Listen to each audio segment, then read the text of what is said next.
Бұл ақш тарихындағы қылмыскердің ұшақты басып алып ізін суытқан жалғыз оқиға. Оның нақты кім екені бүгінге дейін жұмбақ. 1971 жылы қарашаның 24 күні ақштың Портленд халықаралық әуежайында Дэн Купер есімді қолында портфель бар қырлы шалбар киген бір ер адам солтүстік батыс әуе компаниясынан Сиэтлге ұшатын бағытқа билет алды. Боинг 727 әуе кемесі сәтті көтерілді. Купер ұшақтың соңғы қатарында жайғасты да бір бөтелке виски мен сусын алдырды. Ұшақ крейсерлік ұшу сатысына кіргенде ол қасындағы бір бортсертке бір тілім қағаз ұстатты. Жолаушылардың бүйтіп қырыңдау оларға үйреншікті болған соң, ол тек сәл жымиды да қағазды қалтасына сала салды. Купер бортсерттің ешбір назар аудармағанын көрген соң, оған қарай сәл денесін бұрды да, ең дұрысы жазғанымды оқыңыз, портфелімде бомба бар деді. Бұл сөз оны қатты шошытты. Қағазын лезде ашып қарады. Шошынғаннан ол тіпті не дерін де білмей қалды. Келесі бортсерік Купердің талабын орындап, қағаздағы ақпаратты борт командиріне телефонда айтып берді. Содан соң Купер портфелін ашты да бортсерікке оның шын жарылғыш екенін көрсетіп, ұшақты басып алудағы мақсат талабын айтты.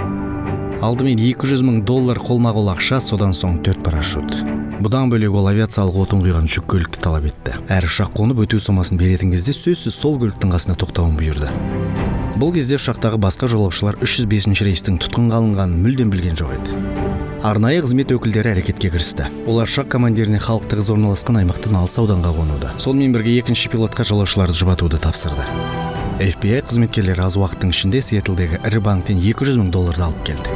Ұшақ кешкі 17:30-да сәтті қонды. Жүздерін күдік жапқан жолаушылар FBI-дің асықтыруымен ұшақтан түсті. Олар өздерінің өлімге бір-ақ қадам жақын тұрғандарын білген жоқ.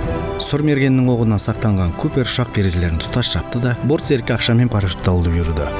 Ұшақ командирі мен бортсеріктен өзгенің бәрі дін аман ұшақтан түсті. Алайда FBI қызметкерлерінің қандай да бір іс-қимыл жасауға батылдары жетпеді. Себебі ұшақтың қасында жанармай тиеген көлік тұр. Бір қате әрекет орны толмас қайғыға келуі мүмкін еді. Ұшаққа 3-2 көлемде жанармай құйылған кезде Купер борт командиріне ұшуға пәрмен берді. Межелі жер Мексика. Кешкі 7-ден 40 минут өткенде екі истребитель FBI-дің тапсырмасымен ұрланған ұшақты бүкіл бағыт бойынша бақылауын алды. Бұл кезде Купер бортсеріктен апаттық есікті қалай ашуды үйреніп жатты. Ал 8-ден 13 минут өткенде ұшақ 1500 метрлік биіктікке көтерілген сәтте ұшақтың апаттық шамы жанды. Купер артқы кабина есігін ашты. Ол алай-дүлей бұрқасы мен жауынға қарамастан бір сөмке ақшасын құшақтады да ұшақтан секіріп кетті. Сөйтіп шымқай қара қалың орманға қарай құлдилады. Осы хабарды алған соң FBI лезде 200 құрлық әскерін жіберіп Купер секіріп түскен ит тұмсығы батпайтын алқапты бұғаттады. Мұқият тінту іздестіру шаралары бір айға дейін созылды. Бірақ бұл шара олжасыз аяқталды. Тек 1978 жылы бір қорықшы Вашингтон маңындағы бір орманнан Боинг 727-ның нұсқаулық қағазын тауып алды. Бұл кез 1971 жылы Купердің ұшақ тонау ісіне тура 7 жыл толған шақ болатын. Ал 1980 жылы Колумбия өзенінің жағалауында жер қазып ойнап отырған бала кенеттен $5800 тауып алды. FBI бұл оқиғаның мән-жайын тексере келе, бұл банкноттардың кезінде Купер алған ақшаның бір бөлігі екенін анықтады. 2016 жылы бұдан бөлек айғақты дәлелдер табылмаған соң FBI аталған қылмыстық істі түбегейлі тоқтатты. Ал Northwest Airlines әуе компаниясының 305 рейсін басып алу қылмысы ақш тарихындағы ең ірі ашылмаған іс болып қалды. Дэн Купер бүгінгі таңда мына әлемде бар ма, әлде мұны өмірден өткен бе, қалай болғанда да ол бір ашылмаған жұмбақ.